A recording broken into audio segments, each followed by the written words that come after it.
Hi everybody, I thought I would do another live video for you guys, and I wanted to do a video to talk to you guys about getting the most out of your library. So it's the beginning of a new year, and I don't know about you guys, but I have some big reading goals for 2017. I'm going to use the library to my advantage to try and reach some of my goals.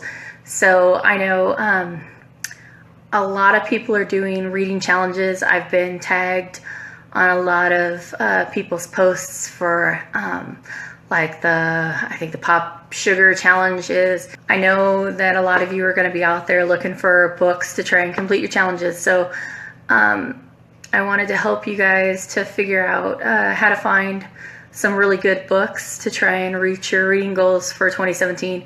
And I firmly believe that the library is the way to go, especially when you're planning on reading a significant amount of books and not just one or two for the year.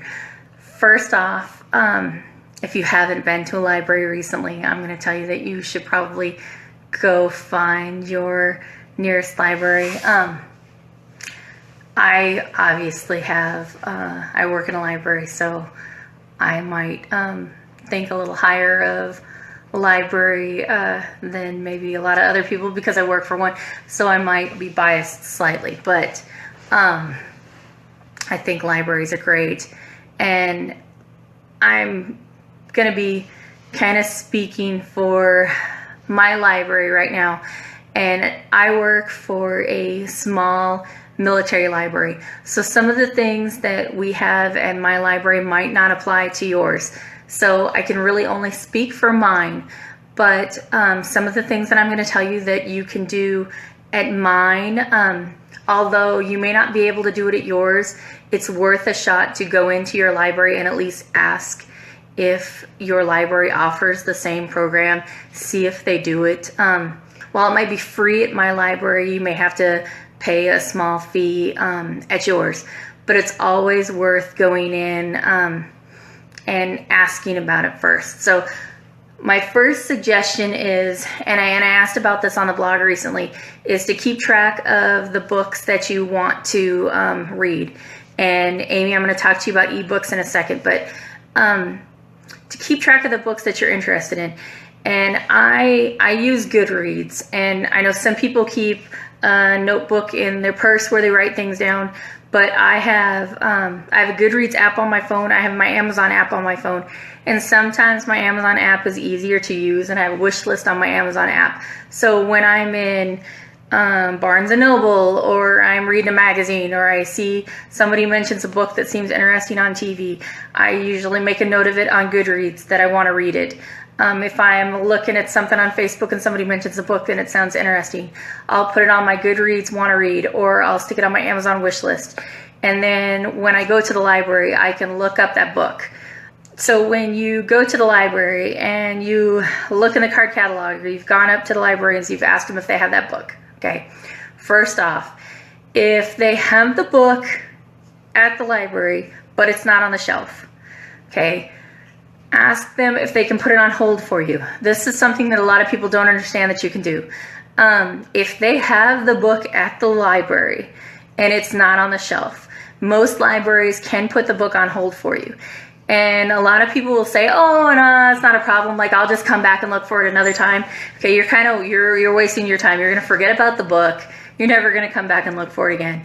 But if they can put you in their computer system, and when the book actually comes to the library, they will just call you up and say, hey, this is the library, and you know, the new J.K. Rowling book just came in the library, and we've got it sitting on the shelf for you, so you've got 5 days to come pick it up. That's great. I don't have to think about it. They've reminded me they've got it stuck on the shelf. It's sitting there and it's waiting for me. That's great, okay? And then the next thing, you've got your book. You're set on reading it. It is the next best thing, and you just can't wait to read it, and everybody's talking about it, and you go to your local library and they don't have it, okay? Then you walk up to the circulation desk at your library, and you walk up to one of the library staff and you say, hey, I'm desperate to read this book and you guys don't have it.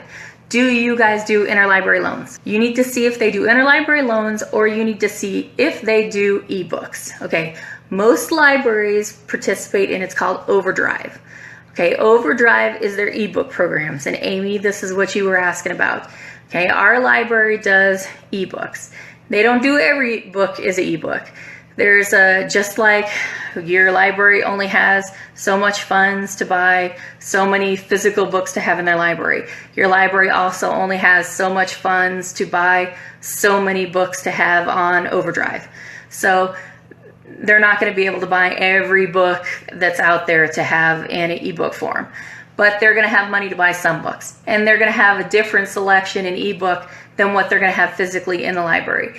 So sometimes they won't have the physical book, but they'll have it for Overdrive. So it's important, if your library has Overdrive and they offer it, and most libraries anymore are going to offer Overdrive, that you sign up for Overdrive. Usually at the library they will have a form, they will have a bookmark, they will have a paper that will tell you. Sometimes it'll list it on the library's website that'll explain to you how to sign up for Overdrive. So you want this particular book, they don't have it physically, but they have it on Overdrive. If you want it and they have it on an ebook and they have it over on Overdrive, okay, Overdrive will have an app. I have Overdrive. I've got the Overdrive app on my phone, so I can read them on my phone. I've got my Overdrive app on my Kindle, so I can download the library books on my Kindle. I think that it works also, the app works on Nooks also. So when I'm browsing through, I don't have my, normally I would have my Kindle sitting here next to me. I have the app on my Kindle, and I can check out books from the library from my Kindle. And it's almost just like going on Amazon and looking for a book. You're going to a site, I don't have to do it from the library. I can look at it from in bed at night and flip through and go, oh, I'm in the mood to read I want to read another self-help book about habits. So I'm going to look and see what they've got on Overdrive. I want to see if they've got You're a Badass on Overdrive. So I'm laying in bed and I go, oh, look, oh, they've got it. So just like physically, sometimes all their editions of the ebook version of You're a Badass are checked out. So you can actually put those books on hold even in their ebook format. So if they only have 3 ebook copies of it, you can put them on hold and you'll get an email that says, You're a Badass has come available and you can now check it out on Overdrive. And then you physically go back into your Overdrive account and you go, oh, okay, I can check it out now.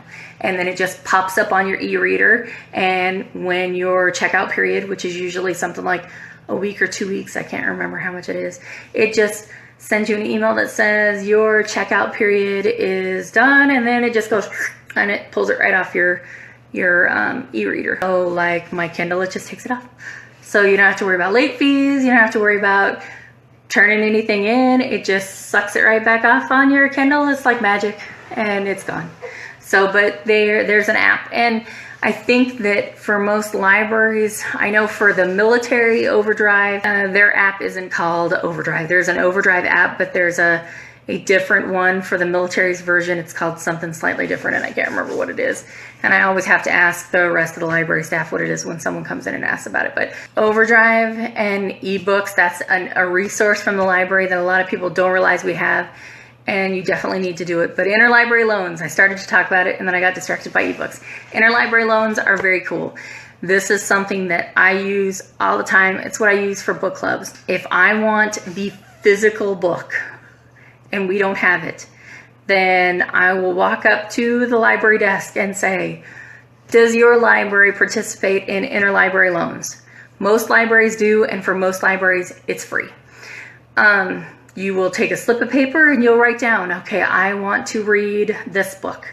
It's best for books that aren't brand spanking new and super popular, because most libraries don't want to give up their brand new super popular book.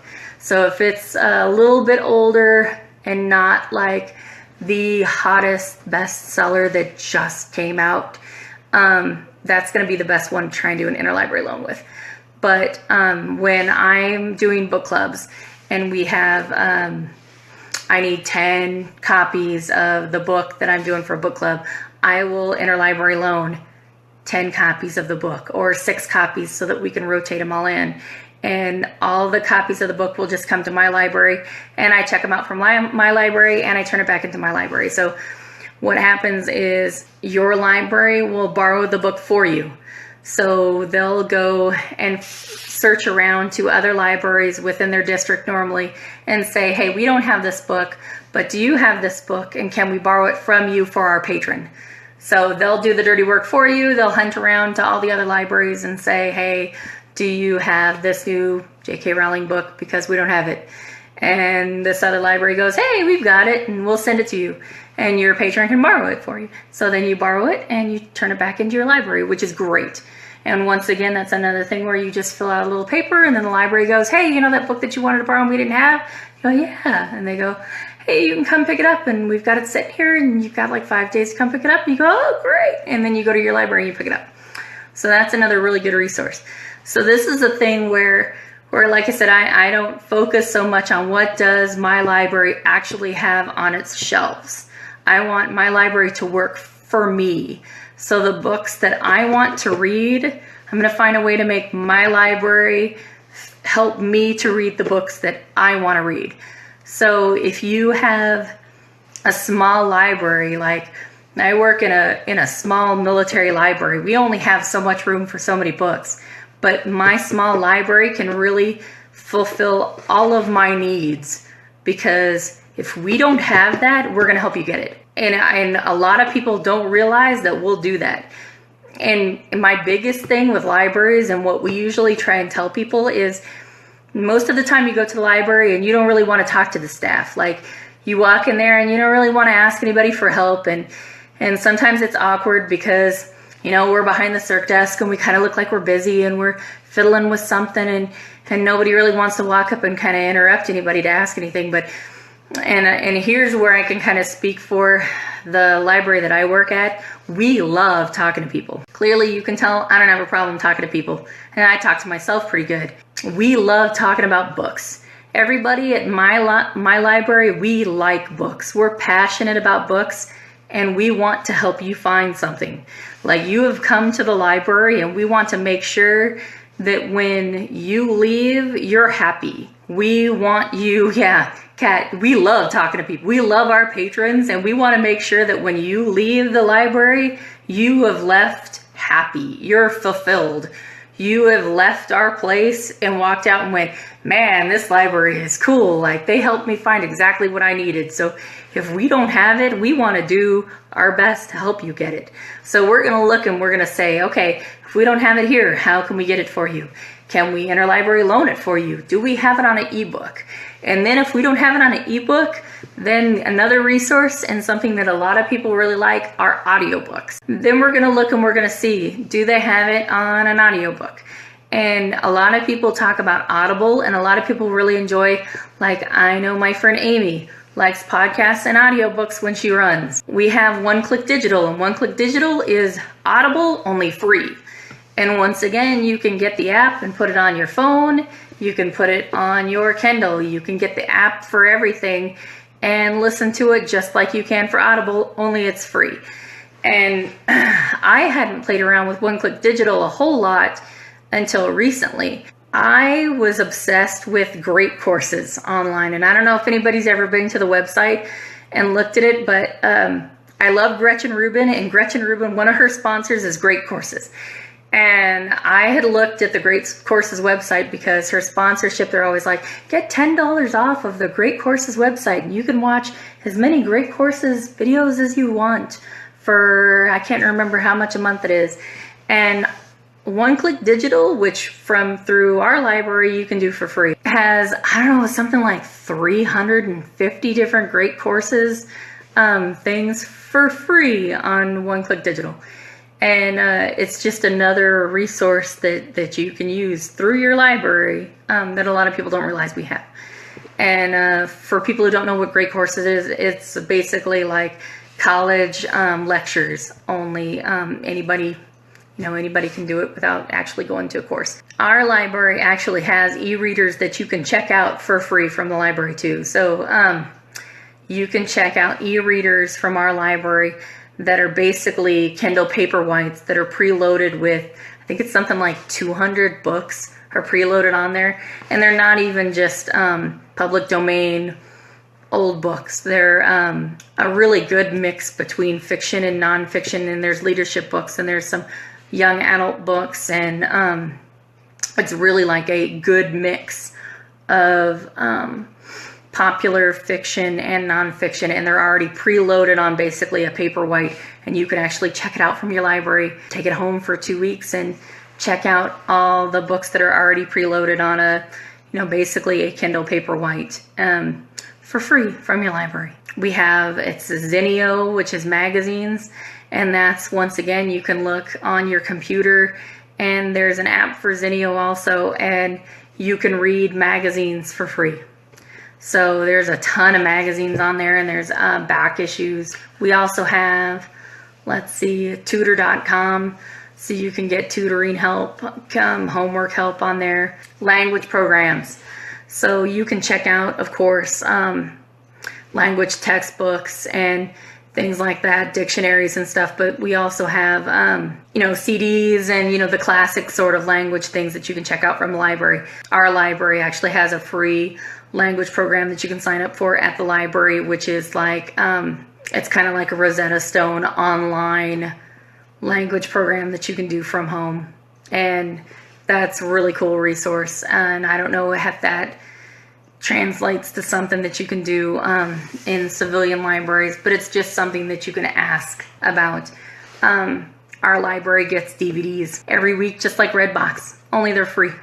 So, and like I said with books, if there's something that you want and it's not on the shelf, all you got to do is say, hey, I'm desperate to watch, let's see what's something. I'm desperate to watch Bridget Jones's Baby.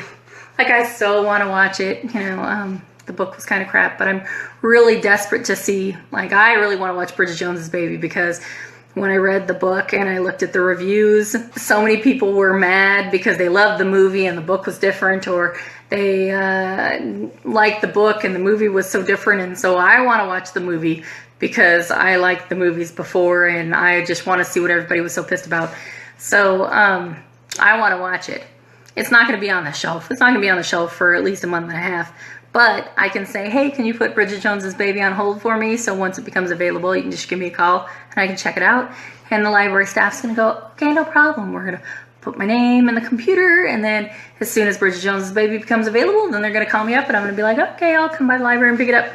Which is great, because something that nobody really has anymore is a whole lot of time. So if we can save you the time of coming back all the time and walking over and you just keep looking for that movie and you're looking for that movie and it's never there, and then you forget what it was you wanted to watch. And I could spend forever talking to you about all the other stuff the libraries have. I mean, I think that if you haven't gone to your library recently, you really should just go take a look. Libraries used to just be books. It used to just be about books. I buy books, but I also check out a lot of stuff from the library. They're authors that I'm automatically going to buy. I know that I'm going to love their books. I'm going to reread their books. So I'm going to automatically buy everything that they write. New Outlander book comes out, I'm buying it. I'm not going to check it out from the library because I'm going to want to read it again. I know I'm going to like it. I'm going to buy it. I buy a lot of nonfiction books because I like to highlight stuff. I like to go back over and read them again. So there are books that I definitely know I'm going to buy. But I love the library. I read a lot of books, and I'm not going to like every book that I read. I want to try new authors that I've never heard of. I want to pick up a book just because the cover looks cool. And that's where a library really comes in handy. I think that you can love books, you can buy books, but you can also use your library. I don't think that that's detrimental to authors. I don't think it's bad to be a book blogger and still say, hey, you should go use your library, because I do both. I'm big on libraries, and I think everybody should go use them. And I think that it's important to go help your library stay open, because funding, everybody's budgets are being cut, and libraries used to just be about books. and libraries have had to turn into more of a community centers now. We've got computers. If you don't have a computer at home, you can go use a computer for free at the library. Most libraries, you can print documents for free. We can print 50 pages a day. We have people who come print out their taxes every year. They come scan stuff in. They come print out their insurance papers, their car insurance stuff, and we offer more and more programs to get more and more people in the doors. And I think it's a valuable resource. And you know, some people don't have the money to have the newest computers, the newest things in their houses, and we need to keep libraries open, and they need to be supported. They need to have people going in and using them. So I think it's really important that people go support their libraries. And libraries also offer all kinds of programs. There's after-school programs for kids. There's story times for little ones. I wish I would have known about all the story times and things when my kids were little, because I'm a little biased because I helped do story time. But it's a really cool program, and I have so much fun reading to kids. Tomorrow we're doing a Star Wars program in our library. We're going to have a bunch of little kids chasing each other around our library with lightsabers. I mean, libraries are no longer, most modern libraries aren't quiet, like hushed. Everybody's got to just huddle around with their book, and there's some grumpy lady up there fussing at you over everything. I mean, we have puppet shows and game nights and craft clubs, and like I said, tomorrow we're having our second Saturday program is Star Wars. So we're going to be reading Star Wars stories and making stormtrooper masks and having kids hitting balloons with lightsabers and doing Jedi training, crawling around on all fours in a yarn maze, pretending that they're laser beams, and they have to try and crawl underneath and you know, become Jedis. And that's what libraries are like now. Nobody is in there saying shh. We have study rooms for that. I mean, we have places you can go if you need to be in a quiet area to try and get some studying done. But it's important that you support your library. I know I'm kind of all over the place, but I really feel passionately about it. I love my library. I love books, and I want everybody to love library as much as I do. While you're thinking about doing those reading challenges and stuff, if you haven't been to the library recently, I want you to try and take some time out of your busy schedules and go check out your library. Talk to the staff. If you haven't, hey, thanks, Jennifer. If you haven't been in there, go in there, talk to them. If you haven't become friends with your local library staff, say hi. Ask them if they've read anything good lately. They usually have at least a couple good recommendations for you. We all have our favorite books. We're usually going to ask you, what did you read recently that you liked? That's usually one of the first things we ask you is, you know, if you go up and say, hey, you know, can you help me find a good book? It's always, so what did you read recently that you really liked? Because that's a good way for us to figure out what kind of books you're really into. We're not really judgmental. If you come up and tell me that your favorite books are Twilight and 50 Shades of Grey, I'm still going to probably be able to help you find a good book. We like talking to you. And we can usually help you find something regardless of what you're into. So check out your library. Talk to your staff. We like talking to you, and we're not scary. And even if we look busy, we're there for you, regardless of what it looks like we're doing. The only reason why we're in that building is to help you find books and to keep you happy. So don't forget that when you go to the library. Talk to the staff. We're not scary, I promise.